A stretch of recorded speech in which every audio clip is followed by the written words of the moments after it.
Hi friends, welcome to South Ruchi channel. ಇವತ್ತು ನಾವು ಮಾಡ್ತಿರೋಂಥ ರೆಸಿಪಿ ಬಂದು ಚಿಲ್ಲಿ ಎಗ್ ಅಂತ. ತುಂಬಾ ಚೆನ್ನಾಗಿರುತ್ತೆ. ಇದು ಸೈಡ್ ಡಿಶ್ ಆಗೂ ಚೆನ್ನಾಗಿರುತ್ತೆ. ಸೇಮ್ ಚಿಲ್ಲಿ ಚಿಕನ್ ಟೇಸ್ಟ್ ಬರುತ್ತೆ.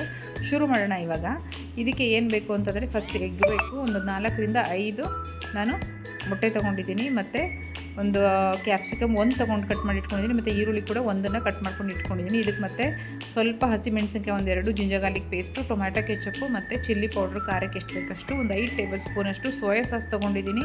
ಆಮೇಲೆ 1 ಟೇಬಲ್ ಸ್ಪೂನಷ್ಟು ನಾನು ಪೆಪ್ಪರ್ ಪೌಡ್ರನ್ನ ತೊಗೊಂಡಿದ್ದೀನಿ. ಇವಾಗ ಶುರು ಮಾಡೋಣ.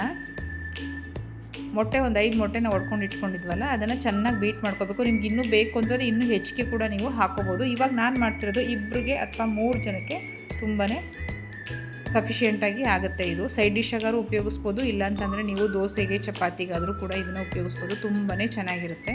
ಈ ಸಮಯದಲ್ಲೇ ಸ್ವಲ್ಪ ಉಪ್ಪಿನ ಪುಡಿ ಹಾಕ್ಕೋಬೇಕು ಇದಕ್ಕೆ ಸ್ವಲ್ಪ, ಮತ್ತು ಆಮೇಲೆ ಕೂಡ ಹಾಕೋತೀವಿ. ಉಪ್ಪಿನ ಪುಡಿ ಹಾಕ್ಕೊಂಡು ಇದನ್ನು ಚೆನ್ನಾಗಿ ಬೀಟ್ ಮಾಡ್ಕೊಂಡು, ನೀವು ಎಷ್ಟು ಚೆನ್ನಾಗಿ ಬೀಟ್ ಮಾಡ್ತೀರೋ ಅಷ್ಟೇ ಚೆನ್ನಾಗಿ ಬರುತ್ತೆ ಇದು. ಇವಾಗ ಒಂದು ಕಡಾಯಿಗೆ ಒಂದು 3 ಟೇಬಲ್ ಸ್ಪೂನಷ್ಟು ಎಣ್ಣೆ ಹಾಕ್ಕೊಂಡು, ಸ್ವಲ್ಪ ಬಿಸಿಯಾಗಿದೆ.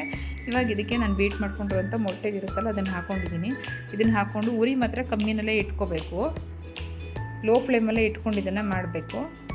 ಇವಾಗ ನಾವು ಎಗ್ ಬುರ್ಜಿಗೆಲ್ಲ ಫಾಸ್ಟಾಗಿ ತಿರುಗಿಸ್ತೀವಲ್ಲ, ಆ ಥರ ಎಲ್ಲ ತಿರುಗಿಸ್ಬಾರ್ದು. ಈ ಥರ ಸೈಡಿಂದನೇ ನಾವು ಈ ಥರ ಮಧ್ಯಕ್ಕೆ ತೊಗೊಂಡು ಬರಬೇಕು. ಈ ಥರ ನಿಧಾನಕ್ಕೆ ಸ್ಲೋವಾಗಿ ಈ ಥರ ತೊಗೊಂಡು ಬಂದಾಗ ಏನಾಗುತ್ತೆ, ತುಂಬಾ ದಪ್ಪಕ್ಕೆ ಮೊಟ್ಟೆ ತುಂಬ ಚೆನ್ನಾಗಿ ಕ್ಯೂಬ್ಸ್ ಟೈಪಲ್ಲಿ ಬರುತ್ತೆ ನೋಡಿ. ಇವಾಗ ಈ ಥರ ಆಗುತ್ತೆ. ಇದನ್ನು ನೀವು ಸ್ವಲ್ಪ ದೊಡ್ಡ ದೊಡ್ಡ ಪೀಸಾಗಿ ಕಟ್ ಮಾಡ್ಕೊಳ್ಳಿ. ತುಂಬ ಜಾಸ್ತಿ ರೋಸ್ಟ್ ಮಾಡಬೇಡಿ,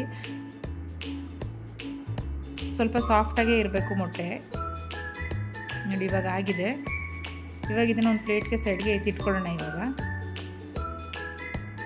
ಮತ್ತೆ ಒಂದು ಕಡಾಯಿ ಇಟ್ಕೊಂಡಿದ್ದೀನಿ. ಇದಕ್ಕೆ ಒಂದು 3ರಿಂದ 4 ಟೇಬಲ್ ಸ್ಪೂನಷ್ಟು ಎಣ್ಣೆ ಹಾಕ್ಕೊಂಡು, ಇದಕ್ಕೆ ನಾವು ಕಟ್ ಮಾಡ್ಕೊಂಡಿರ್ತೀವಲ್ಲ ಅದು ಚಿಲ್ಲಿ ಹಾಕ್ಕೋಬೇಕು. ಮತ್ತು ಜಿಂಜರ್ ಗಾರ್ಲಿಕ್ ಪೇಸ್ಟ್ ಹಾಕ್ಕೊಂಡು ಸ್ವಲ್ಪ ಫ್ರೈ ಮಾಡ್ಕೋಬೇಕು. ನಂತರ ಇದಕ್ಕೆ ಈರುಳ್ಳಿ ಮತ್ತು ಕ್ಯಾಪ್ಸಿಕಮ್ ಸ್ವಲ್ಪ ಜಾಸ್ತಿನೇ ಹಾಕಿದ್ರೆ ಚೆನ್ನಾಗಿರುತ್ತೆ. ನಾನಿಲ್ಲಿ 1 ತೊಗೊಂಡಿದ್ದೀನಿ, ಕಮ್ಮಿ ಮಾಡ್ತಾ ಇರೋದ್ರಿಂದ. ಇವಾಗ ಸ್ವಲ್ಪ ಲೈಟಾಗಿ ಫ್ರೈ ಆಗಿದೆ. ಇವಾಗ ನಾನು ಮೆಣಸಿನ ಪುಡಿ ಹಾಕ್ಕೊಳ್ತಾ ಇದ್ದೀನಿ. ಮತ್ತು ಚಿಲ್ಲಿ ಪೌಡ್ರು, ನಿಮ್ಮ ಖಾರಕ್ಕೆ ಎಷ್ಟು ಬೇಕಷ್ಟು ಚಿಲ್ಲಿ ಪೌಡ್ರನ್ನಾರು ಹಾಕ್ಕೋಬೋದು, ಇಲ್ಲಾಂದರೆ ಚಿಲ್ಲಿ ಪೇಸ್ಟ್ ಸಿಗುತ್ತೆ, ನೀವು ಅದನ್ನು ಕೂಡ ಉಪಯೋಗಿಸ್ಕೋಬೋದು.